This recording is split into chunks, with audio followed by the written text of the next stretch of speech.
Hello everyone, सभी को नमस्कार। आप सभी का एक बार फिर से स्वागत है मेरे इस यूट्यूब चैनल पर जिसका नाम है देख लो ज़रा। तो आज हम लोग ज़बरदस्त प्रैक्टिस सीरीज में देखने वाले हैं इंग्लिश प्रैक्टिस सेट 2 को। इसके पहले प्रैक्टिस सेट 1 जो है वो अपलोड हो चुका है।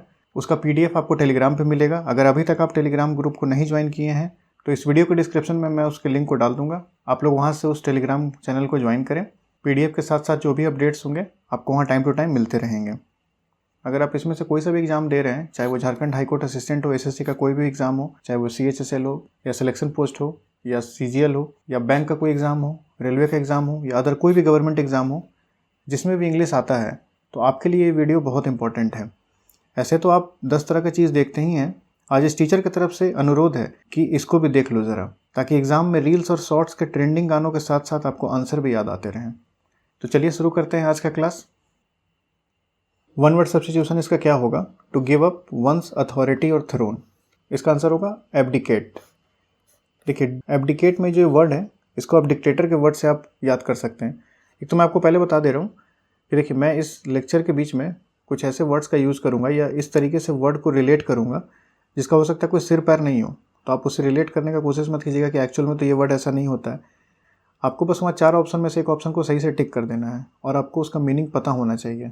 ये बस आपके अंदर का बात होगा। तो यहाँ पे भी मैं बहुत सारे वर्ड को अलग अलग तरीके से रिलेट करूँगा, तो आप उसे सीरियसली मत ले लीजिएगा कि अरे ये तो वर्ड इसके साथ रिलेट ही नहीं हो रहा है, इसका तो कोई मीनिंग ही नहीं है। तो आप बस देखते जाइए कि मैं कैसे वर्ड को रिलेट कर रहा हूँ, क्योंकि मुझे अच्छे से पता है, मैं बहुत सारे एग्जाम दिया हूँ, उसके एक्सपीरियंस से मैं बता रहा हूँ कि इंग्लिश में मेरा बहुत अच्छा नंबर आता है, क्योंकि मुझे पता है कि इंग्लिश को याद कैसे करना है और चीज़ों को रिलेट करके कैसे याद करना है, ताकि वहाँ पर ऑप्शन देखने के बाद आपको याद आ जाए। तो देखिए, इसका आंसर होगा एब्डिकेट। एब्डिकेट में से आप इसको डिक्टेटर की तरह याद करने की कोशिश कीजिए, डिक्टेटर, और ऐब आगे लगा हुआ है। ये जो प्रीफिक्स जो इसमें लगा हुआ है ऐब, इसके कारण ये हो गया कि ये जो डिक्टेटर है ये अपना डिक्टेटरशिप छोड़ रहा है। To give up one's authority, authority का मतलब क्या है? या थ्रोन। डिक्टेटर है जो अपना चीज़ को छोड़ रहा है। ठीक है, नेक्स्ट सवाल, act of giving up the throne. इस एक्ट को क्या कहेंगे? तो एब्डिकेशन कहेंगे। डिक्टेशन और आगे ऐब लगा हुआ है उसी तरीके से। Next question, the ability to make good judgment and take good decisions. Acumen. Acumen का मतलब होता है, आप कैसे याद करने की कोशिश कीजिएगा। देखिए, एक्यूमेन एक ही मन, एक ही मन, एक्यूमेन। एक ही मन में आपको कोई चीज़ पसंद आ गया, मान लीजिए कोई ड्रेस खरीदने का हो या कुछ भी खरीदने का, आपको एक ही मन पसंद है, आप काफ़ी क्विक डिसीजन लेंगे। ये नहीं कि आप वहाँ पे 10 चीज़ देख रहे हैं फिर एक चीज़ को फाइनल कर रहे हैं, तो वो डिसीजन क्विक नहीं होगा। लेकिन अगर आप एक ही मन में उसको अगर आप डिसाइड कर रहे हैं तो काफ़ी वो डिसीजन क्विक होगा। इस तरीके से याद हो गया एक्यूमेन। या आप डिसीजन जो होगा आपका गुड होगा। कभी कभी होता है कि जो एक नज़र में जो पसंद आता है वही सबसे अच्छा होता है, तो उसके हिसाब से आप याद कीजिए एक्यूमेन। अगला सवाल, a person who is long experienced और प्रैक्टिस इन एन एक्टिविटी। इसको बोलते हैं वेटरन। ये खास करके हम लोग तैयारी के टर्म में यूज़ करते हैं कि जो एस्पिरेंट है काफ़ी वेटरन है, मतलब बहुत दिनों से तैयारी कर रहा है, तो वेटरन से आप याद कर सकते हैं। या अगर मैं वर्ड रिलेट करूँ तो देखिए, वेटरन जो वर्ड है वो इसमें आपको वेटरनरी वाला फील आ रहा है। वेटरनरी डॉक्टर कौन होते हैं? जो जानवरों को इलाज करते हैं। इंसान से पहले जानवर हैं, तो अब ऐसी बात है जो जानवरों को इलाज कर रहे होंगे, ज़्यादा दिन से कर रहे होंगे, तो एक तरीके से आप वर्ड रिलेट कर सकते हैं। वेटरन जो है वो किसी चीज़ में काफ़ी एक्सपीरियंसड है, बहुत पहले से उस चीज़ को करते आ रहा है। जैसे कोई अगर अभी अभी SSC का तैयारी कर रहा होगा तो वो काफ़ी नया है, लेकिन जो पिछले 4-5 साल से तैयारी कर रहा है तो उसको बोला जाएगा वेटरन है। वो एस्पिरेंट जो है वेटरन है। नेक्स्ट सवाल, टू शो और स्टेट दैट समवन और something is not guilty of something. इसको बोला जाता है विंडिकेट। विंडिकेट का मतलब है कि इसको ऐसा साबित करना है कि वो उस चीज़ का दोषी नहीं है। कोई मान लीजिए कोई एक इंसान, उस पर किसी चीज़ का आरोप लगाया गया है और वो दोषी नहीं है, तो इस प्रोसेस को कहा जाता है, इस एक्ट को कहा जाता है विंडिकेट।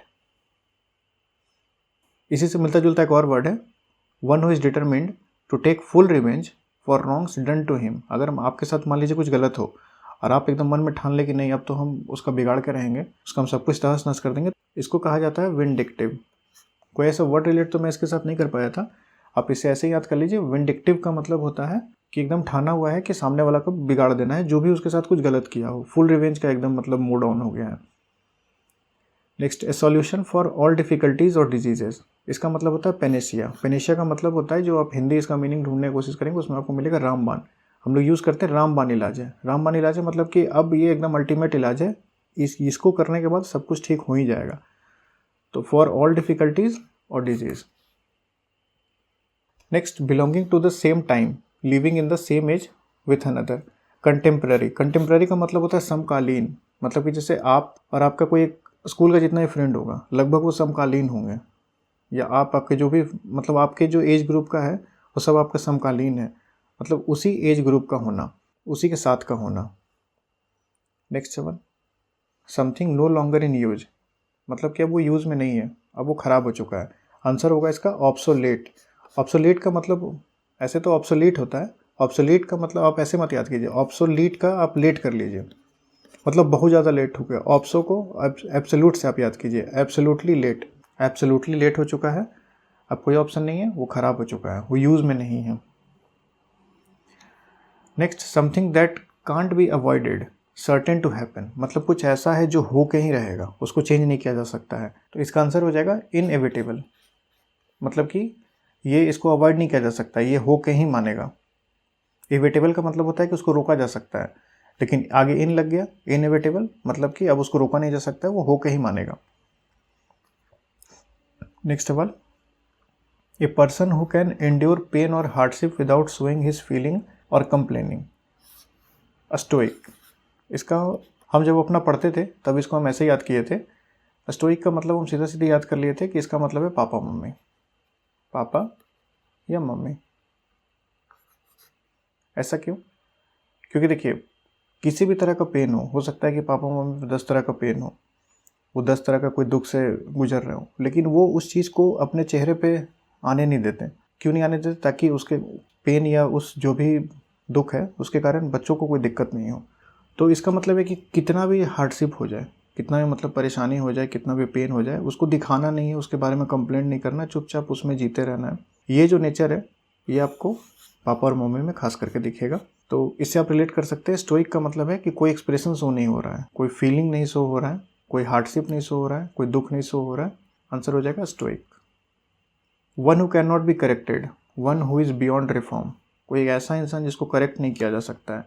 इनकॉरिजेबल, कॉरिजेबल जो वर्ड है ये करेक्ट वर्ड से आया हुआ है, आप इसको ऐसे याद कर सकते हैं, कॉरिजेबल जो है करेक्ट वर्ड से आया हुआ है। कोई ऐसा चीज़ जिसको करेक्ट नहीं किया जा सकता, जिसको सही नहीं किया जा सकता है, उसका आंसर हो जाएगा इनकॉरिजेबल।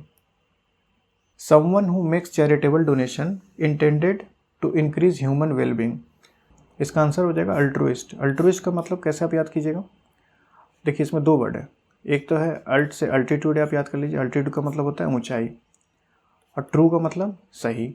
तो जो सही मायने में जो ऊंचाई पे है, जैसे कि हमारे इंडिया में है टाटा, तो टाटा क्या करते हैं कि बहुत सारी जगह वो जो स्टार्टअप है वहाँ पे बहुत सारा फंडिंग करते रहते हैं। उनको मालूम है कि ये हो सकता है स्टार्टअप बंद भी हो जाए, लेकिन तब भी वो फंडिंग करते रहते हैं एंजल इन्वेस्टर्स की तरह, या जो लोग और भी चैरिटी करते रहते हैं, एनजीओ में पैसा देते रहते हैं, तो वो लोग सही मायने में ट्रू सेंस में कुछ करते रहते हैं, कुछ इस समाज का अच्छा करने के लिए वो चैरिटी करते रहते हैं, चैरिटेबल डोनेशन देते रहते हैं। तो इस हिसाब से आप याद कर सकते हैं, अल्ट्रुइस्ट का मतलब होता है जो चैरिटेबल डोनेशन करते हैं ह्यूमन वेलबींग के लिए। One who can not make mistake, इसका आंसर हो जाएगा इनफॉलिबल। ये बहुत सारे एग्जाम में आ चुका है, इसलिए मैं इस क्वेश्चन को लिया हूँ, infallible. One who knows everything, one who knows everything का मतलब हो गया यहाँ पे ओमनीशिएंट। ओमनीशिएंट का मतलब होता है, ओमनी मतलब ऑल और शिएंट मतलब नॉलेज, मतलब एक ऐसा इंसान जिसको सब चीज़ का नॉलेज हो, उसे बोला जाता है ओमनीशिएंट। ओमनी जो रूट वर्ड है इसका मतलब होता है ऑल, और शिएंट मतलब नॉलेज, इसे आप याद कर लीजिएगा। ये था हमारा 15 वन वर्ड सब्स्टिट्यूशन। अब आ गया हमारे पास 15 ईडियम। ये हमारा आज का पहला idiom, be in the red. Red को आप डेंजर से याद कीजिए। To be in a loss और debt, be in a red मतलब वो अब डेंजर में फंस चुका है, डेंजर में फंस चुका है यानी कि अब लॉस में है, नहीं तो डेट में है। बी इन टू माइंड्स, अब मान लीजिए कि आपके पास दो ऑप्शन है, एक आपका दिमाग है जो कह रहा है कि पढ़ाई कर लेना चाहिए, एक आपका दिमाग है जो आपका कह रहा है कि नहीं नहीं अभी गेम खेलना चाहिए। तो आप कभी भी डिसीजन सही से नहीं ले पाइएगा, आपके पास एक कॉन्फ्लिक्टिंग ओपिनियन होगा, अनेबल टू डिसाइड, आप डिसाइड ही नहीं कर पाइएगा कि पढ़ाई कर लें कि गेम खेल लें। तो इस इडियम का मतलब होता है बी इन टू माइंड्स का, कि आप डिसाइड नहीं कर पाए, अनेबल टू डिसाइड, ये करें कि ये करें। Next, B under somebody's thumb, ये हम लोग अपने बोलचाल के भाषा में बोलते हैं कि वो उसको अपने उंगलियों पे नचा रही है। उंगलियों पे नचाना, हिंदी जो मुहावरा होता है उंगलियों पे नचाना, मतलब कि उसको एकदम मतलब कंप्लीटली उसको कंट्रोल करना। एक इंसान जो भी बोल रहा है सामने वाला उस चीज़ को एकदम कंप्लीटली फॉलो कर रहा है, तो इसका मतलब है to be under somebody's thumb. Be all ears, be all ears का मतलब होता है वेरी अटेंटिव। ऑल ईयर्स मतलब ध्यान से सुनो, कोई अगर बोलता है ध्यान से सुनो, मतलब कि या हम आपकी बात को ध्यान से सुन रहे हैं। To be ready and eager to listen. At sea, at sea का मतलब है मान लीजिए कि बहुत बड़ा एक समुद्र है, उसके बीच में आपको मिला के छोड़ दिए, तो आपको समझ में नहीं आएगा किधर जाए, यानी कि आप परप्लेक्स्ड हैं। परप्लेक्स्ड का मतलब होता है पजल्ड, आप कंफ्यूज हैं। इस केस में आप लॉस में हैं। एट सी, आप बीच में, तो आप लॉस में कैसे हैं? ये जो आंसर ये कैसे जस्टिफाइड होगा? एट ए लॉस मतलब कि आपको पता नहीं है, आप किधर भी जाइएगा तो आपको अच्छा खासा ट्रैवल करना पड़ेगा, तब आप जाके कहीं ज़मीन पर पहुँच पाइएगा। आप अभी सी में हैं, एट सी। इस तरीके से आप इसको याद कीजिए। At sixes and sevens in disorder और कन्फ्यूजन, मतलब 9-6 में रहना। मतलब हम लोग कहावत यूज़ करते हैं 9-6 में रहना, मतलब कि पता ही नहीं चल रहा है कि 9 है कि 6 है, मतलब कन्फ्यूज़न में है। अगर मान लीजिए कि इधर से एक आदमी खड़े हैं, यहाँ पे ऐसे 9 लिखा हुआ है और यहाँ पे एक आदमी है, अब इसको 6 लगेगा, इसको 9 लगेगा, तो कन्फ्यूज़न में ये भी सही, इसको भी सही लग रहा है, इसको भी सही लग रहा है। इस तरीके से इसको आप याद कर सकते हैं। एट सिक्सेस एंड सेवन्स का मतलब हो गया 9-6 में रहना, कन्फ्यूज़न में रहना। Eight the drop of the hat, मान लीजिए कि आप टोपी पहने हुए हैं और आपका टोपी गिरा, तो आप झट से उसको उठाइएगा। यही चीज़ है, इंस्टेंटली, विदाउट एनी हेजिटेशन। आप सोचिएगा क्या कि टोपी गिर गया तो उठाऊं कि नहीं उठाऊं, आप सीधे उसको उठाइएगा। At the drop of the hat का मतलब हो गया इंस्टेंटली, जैसे टोपी गिरा उसी समय झट से हम उसको उठा लेंगे। या इसके लिए एक और भी इडियम यूज़ होता है, at the drop of the dime. Hat की जगह at the drop of a dime भी यूज़ होता है, सेम ही मीनिंग है, उसमें भी सेम आंसर आता है, मतलब इंस्टेंटली या without any hesitation. At the 11th hour, at the 11th hour का मतलब होता है कि आखिरी समय में, एकदम मतलब लास्ट मोमेंट था, ट्रेन छूटने वाली 12 बजे और हम 11 बजे घर से निकल रहे हैं, कि अब एकदम लास्ट मोमेंट है, तो इसका आंसर हो जाएगा at the very last moment just before the deadline. 12 बजे का डेडलाइन था और आप 11 बजे काम शुरू कर रहे हैं। इसी तरीके से हिंदी में कहावत है, भोज के दिन कोहड़ा रोपना, मतलब कि अब एकदम सब कुछ हो गया है, अब आप उस समय कोहड़ा रोपने का शुरुआत किए। कोहड़ा एक सब्जी होता है, आप कोहड़ा रोपना का शुरुआत किए और भोज का टाइम स्टार्ट हो चुका है, तो मतलब बहुत लेट हो चुके हैं, मतलब डेडलाइन आ चुका है, आप लास्ट मोमेंट है अब आपके पास। अगला है bite off more than one can chew, मतलब कि आप हद से ज़्यादा, औकात से ज़्यादा काम करना चाह रहे हैं। इसका मतलब हो गया to take on a task too big for oneself. Blow one's own trumpet, इसको अगर हम हिंदी में बोले तो आप जल्दी रिलेट कर पाइएगा। अपने मुंह में या मिट्ठू बनना, मतलब अपने बारे में ही सिर्फ बात करना। Praise oneself to boast about their achievement, अब हम दिन भर अपने बारे में बताते रहे कि हम ये हैं, हम वो हैं, हम ऐसे किए, हम वैसे किए। इसका मतलब हो गया to blow one's own trumpet, अपने मुंह में या मिट्ठू बनना। आप ऐसा कीजिएगा ना कि आप जो भी आप ईडियम देखते हैं, इसके अलावा भी जो भी आप ईडियम देखते हैं किताब में, तो आप उसको हिंदी वाले मुहावरे के साथ रिलेट करके कोशिश कीजिए याद करने का। हिंदी वाले मुहावरे के साथ अगर आप याद कीजिएगा तो आपको इंग्लिश ज़्यादा आसान लगेगा। अगर आप कोशिश कर रहे हैं कि सीधा सीधी नहीं हम इंग्लिश के साथ ही याद करेंगे, तो थोड़ा सा मुश्किल होगा। आप रिलेट कीजिए हिंदी के साथ, तब जल्दी याद होगा। बेस्ट ऑफ बोथ वर्ल्ड, इसको अगर मैं हिंदी वाले मुहावरे के साथ अगर रिलेट करूँ तो आम के आम गुठलियों के दाम, मतलब क्या हुआ? सब तरफ से फ़ायदा। इसका आंसर देखिए, all the advantages an ideal situation. हम अगर मान लीजिए आपको हम ऑफ़र करें, हम तुमको 2 तरह का रुपया देंगे, या तो 100 रुपया देंगे या तो 1000 रुपया देंगे। बताइए इसमें आपको दोनों में फ़ायदा है। आपको 100 भी मिल रहा है, या तो 100 मिले या तो 1000 मिले, नुकसान तो नहीं है ना। तो इसी तरीके से best of both worlds, a situation wherein someone has privilege of enjoying 2 different opportunities, मतलब ये भी इसके लिए अपॉर्चुनिटी है और ये भी इसके लिए अपॉर्चुनिटी है। Next, by leaps and bounds. By leaps and bounds का मतलब होता है एकदम तेज़ी से, very quickly, rapidly, swiftly. Bury the hatchet, hatchet का मतलब होता है एक्स, कुल्हाड़ी। इसको अपोजिट से याद कीजिए। अगर अपोजिट से याद करेंगे तो गड़े मुर्दे उखाड़ना। गड़े मुर्दे उखाड़ने का मतलब क्या हुआ कि जो बात शांत हो गया था, जो लड़ाई शांत हो गया था, उसको हम वापस से स्टार्ट कर दिए। उसी तरीके से बरी द हैचेट का मतलब है कि जो लड़ाई था उसको हम शांत करने के लिए क्या किया कि अपना कुल्हाड़ी ही दफना दिए, कि चलो भाई हमको लड़ाई नहीं करना है, अब भूल जाओ। तो इसका आंसर हो जाएगा to make peace, forget past quarrels, to settle dispute. Cock and bull story, इसका देखिए हम ओरिजिन फाइंड करने की कोशिश किए कि आखिर ये इसका ओरिजिन ऐसा क्यों है। तो इसका ओरिजिन में हमको पता चला कि 17th सेंचुरी के समय जो ट्रैवलर्स होते थे, जो इधर उधर घूमते रहते थे, वो क्या करते थे कि घूमने के दौरान वो कहीं कहीं होटल्स में रुकते थे। तो उन होटल्स को उस समय कहा जाता था कॉक होटल और बुल होटल। तो उसमें बैठ के वो अपना ट्रैवलिंग का कुछ कुछ कहानी सुनाते थे, जो कि आधा से ज़्यादा झूठ सच होता था। कुछ भी एब्सर्ड सा स्टोरी होता था, इसका कोई सेंस नहीं था, वो बस अपने मन का एक मनगढ़ंत कहानी था, उस चीज़ को शेयर करते थे। वहीं से ये इडियम आया है, cock and bull story. To take French leave, याद कैसे करेंगे? फ्रेंच से याद कीजिए फरार,